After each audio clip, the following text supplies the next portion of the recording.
Viewers, আপনাদের আজকে দেখাবো একটি 200 ডিমের ম্যানুয়াল ইনকিউবেটর মেশিন। এই মেশিনটা আপনারা কিভাবে চালাবেন আজকে সেটাও বলবো। দেখেন, আমরা কিন্তু এখানে দুইটা ব্যাটারির জন্য ক্লিপ দিয়ে দিছি। এটা লালটা লালের ভিতরে লাগাবেন, কালারটা কালারের ভিতরে দিবেন।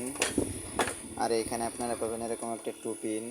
এই টুপিনটা জাস্ট কারেন্টের মাল্টিপ্লাগের ভিতরে জাস্ট এরকম করে আপনারা লাগাই দিবেন।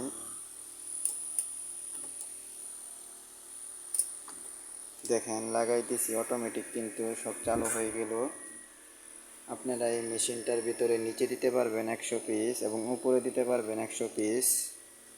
দেখেন, আমরা কিন্তু দুইটা হোল্ডার দিছি এবং কি দুইটা ফ্যান দিছি।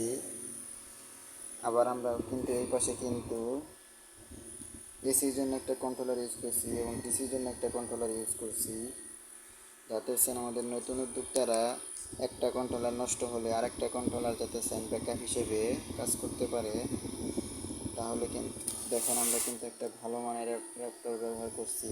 দেখেন আমাদের কাজের মেশিনটা, এখানে কিন্তু একটা আর্দ্রতা মিটার আছে। এই মিটারটা কারেন্ট গেলেও আপনারা আর্দ্রতা দেখতে পারবেন এবং কারেন্ট থাকাকালীনও আপনারা আর্দ্রতা দেখতে পারবেন। আমাদের এই মেশিনের সাথে কিন্তু গাইডলাইন বইও পাবেন। আপনারা যদি চান যে হাঁস মুরগি পালার পরে কীভাবে বোর্ডিং করব, কিভাবে কি করব, তার জন্য একটা বই দরকার, তাহলে কিন্তু আপনারা এই বইটা নিতে পারেন।